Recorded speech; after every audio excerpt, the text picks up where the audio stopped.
शुरू अल्लाह के नाम से जो बड़ा मेहरबान निहायत रहम वाला है। हुज्जाज बिन यूसुफ की दर्दनाक मौत का वाक़या।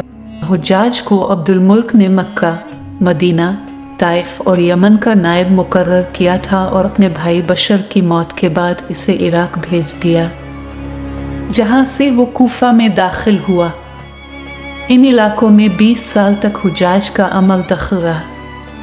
उसने कोफे में बैठकर ज़बरदस्त फतूहात हासिल की। इसके दौर में मुसलमान मुजाहिदीन चीन तक पहुंच गए। हुज्जाज बिन यूसुफ ने ही कुरान पाक पर अराब लगवाया। अल्लाह ताला ने इसे बड़ी फसाहत व बलागत और शुजात से नवाजा था। हुज्जाज हाफिज कुरान था, शराब नोशी और बदकारी से बचता था। वो जिहाद का धनी और फतूहात का हरीस था, मगर उसकी तमाम अच्छाइयों पर उसकी एक बुराई ने पर्दा डाल दिया था, और वो बुराई वो थी सईद बिन जबीर का नाहक कत्ल। एक तरफ मूसा बिन नसीर और मोहम्मद बिन कासिम कुफार की गर्दनें ओढ़ा रहे थे, तो दूसरी तरफ हुज्जाज खुद अल्लाह के बंदों, औलियाओं और उलमा के खून से होली खेल रहा था। हुज्जाज ने कम व बेश 1,20,000 इंसानों को कत्ल किया। इसके जेल खानों में एक दिन में 80,000 कैदी एक वक्त में मौजूद होते, जिनमें से 30,000 औरतें थीं। इसने जो आखिरी कत्ल किया वो अजीम ताबी और जाहिद उपासा इंसान हजरत सईद बिन जबीर रजी अल्लाह ताला अन्हु का था। उन्हें कत्ल करने के बाद हुज्जाज पर वहशत सवार हो गई। वो नफ्सियाती मरीज बन गया था। हुज्जाज जब भी सोता, हजरत सईद बिन जबीर उसके ख्वाब में आकर उसका दामन पकड़कर कहते कि ए दुश्मन खुदा, तूने मुझे क्यों कत्ल किया? मैंने तेरा किया बिगाड़ा था। इसके साथ हुज्जाज को वो बीमारी लग गई जिसे ज़महरीरी कहा जाता है। इसमें सख्त सर्दी कलेजे से उठकर सारे जिस्म पर छा जाती है। वो कांपता था। आग से भरी अंगीठियां उसके पास लाई जाती थी और इस कदर करीब रख दी जाती थी कि इसकी खाल जल जाती थी, मगर उसे एहसास तक नहीं होता था। हकीमों को दिखाने पर उन्होंने बताया कि पेट में सर्द है। एक तबीब ने गोश्त का टुकड़ा लिया और इसे धागे के साथ बांधकर हुज्जाज के हल्क में उतार दिया।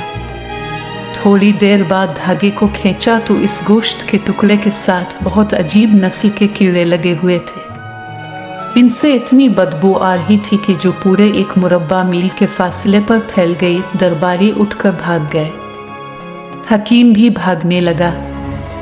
हुज्जाज बोला, तुम कहाँ जाते हो?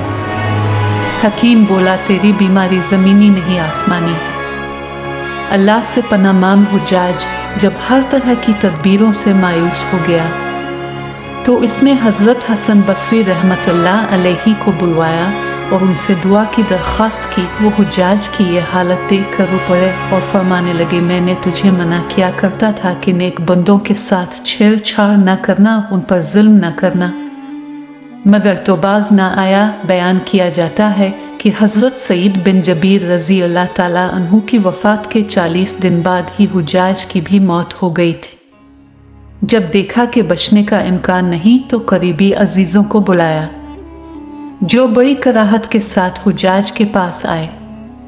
वो बोला, मैं मर जाऊं तो जनाजा रात को पढ़ना और सुबह हो तो मेरी कब्र का निशान भी मिटा देना कि लोग मुझे मरने के बाद कब्र में भी नहीं छोड़ेंगे। अगले दिन हुज्जाज का पेट फट गया और उसकी मौत वाक़ हो गई। अल्लाह पाक जुल्म की रस्सी दराज ज़रूर करता है, लेकिन जब जालिम से हिसाब लेता है तो फरिश्ते भी खशियत इलाही से कांपते हैं। अर्श हिल जाता है। अल्लाह जालिमों के जुल्म से हम सबको महफूज रखे। आमीन सुमा आमीन। अगर आपको आज की वीडियो पसंद आई है तो आप वीडियो को ज़रूर लाइक करें और अपने दोस्तों के साथ भी शेयर करें। और अगर आपने अभी तक हमारा चैनल सब्सक्राइब नहीं किया है तो सब्सक्राइब ज़रूर करें। मिलते हैं कल एक और दिलचस्प वीडियो के साथ। तब तक के लिए अल्लाह हाफिज़।